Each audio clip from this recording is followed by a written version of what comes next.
Barangkali filsafat timur bukanlah hal baru bagi Anda, sebab mungkin saja Anda pernah membaca atau mendengar tentang filsafat Cina. Berkaitan dengan filsafat Cina, ada beberapa filsuf yang sangat terkenal dengan pemikirannya pada masa itu, bahkan sampai sekarang. Sebut saja ada Konfusius, ada Mencius, Lao Tse, dan lain sebagainya. Tokoh-tokoh filsafat ini tentu memiliki pengetahuan yang sangat cemerlang dan memiliki keaslian dari ajaran mereka masing-masing. Namun tidak menutup kemungkinan juga bahwa adanya koreksi maupun kritikan di antara mereka pula. Walaupun demikian, harus kita akui bahwa ajaran-ajaran mereka tetap memberi sumbangsi yang besar bagi bidang studi filsafat masa kini dan bagi kepercayaan-kepercayaan yang mengadopsi pemikiran mereka. Oleh karena itu, saya dengan sengaja memilih untuk memaparkan pemikiran dari salah satu tokoh, yakni Lao Tse. Mengenai riwayat dari Lao Tse masih belum jelas atau simpang siur, sebab muncul dua nama yakni Li Er dan Lao Dan, sehingga menimbulkan keraguan akan kebenaran dari siapa sesungguhnya Lao Tse. Di sini saya tidak menekankan pada kebenaran pribadinya, melainkan pada ajarannya. Akan tetapi, kita dapat mengetahui riwayat Lao Tse dari apa yang tertulis dalam kitab sejarah. Di sana dikatakan bahwa Lao Tse berasal dari negara Chu sebelah selatan dinasti Zhou. Namanya adalah Er dan nama marganya adalah Li. Ia juga disebut Dan. Ia adalah seorang pengurus perpustakaan di istana Zhou. Dari sumber itu, kita ketahui bahwa Lao Tse adalah seorang penjaga perpustakaan di istana Zhou. Dan jangan heran kalau Lao Tse pandai, sebab mungkin saja ia banyak membaca buku pada waktu itu. Lao Tse mengembangkan Tao dan De dengan tujuan untuk pengosongan diri dan tidak mencari ketenaran. Setelah ia meninggalkan Zhou, dikatakan bahwa ia membukukan ajarannya tentang Tao dan De dalam sebuah buku yang sangat terkenal dan dikenal dengan kitab Tao Te Ching.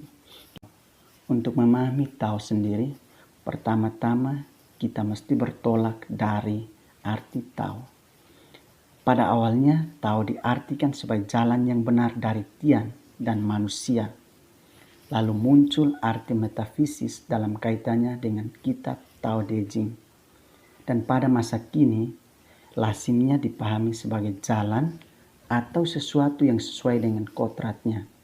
Akan tetapi pada sumber lain, arti Tao mengalami pergeseran dari jalan menjadi cara, atau arti umumnya metode. Lalu dipakai dalam artian menunjuk pada jalan. Dan kemudian dikaitkan dengan etika, maka Tao berarti cara bertindak dan prinsip-prinsip dasar. Tao sendiri merujuk pada realitas tertinggi.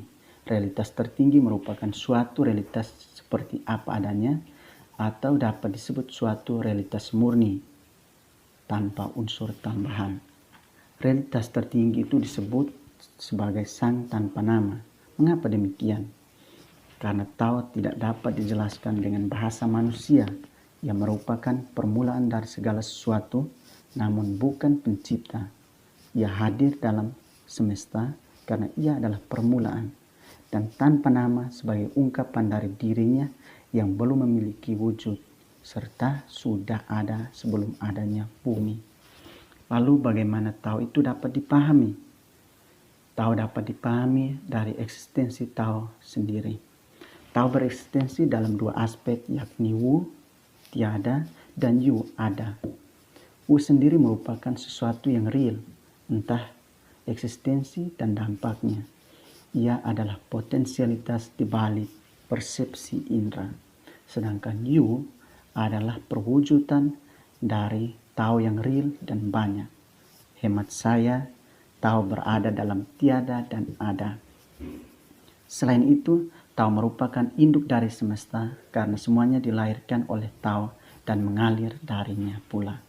Karena Tao adalah induk, maka sudah pasti ia menjamin eksistensi dan keberlangsungan dari semesta alam dengan segala yang melekat padanya.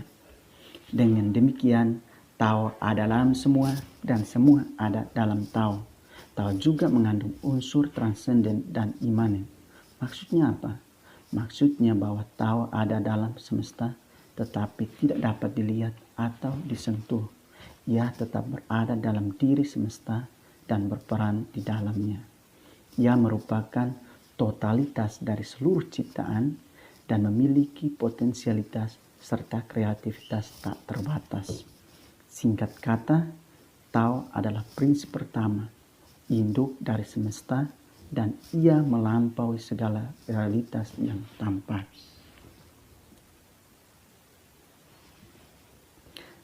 Akhir kata, saya mengucapkan terima kasih Anda sudah menyaksikan video saya.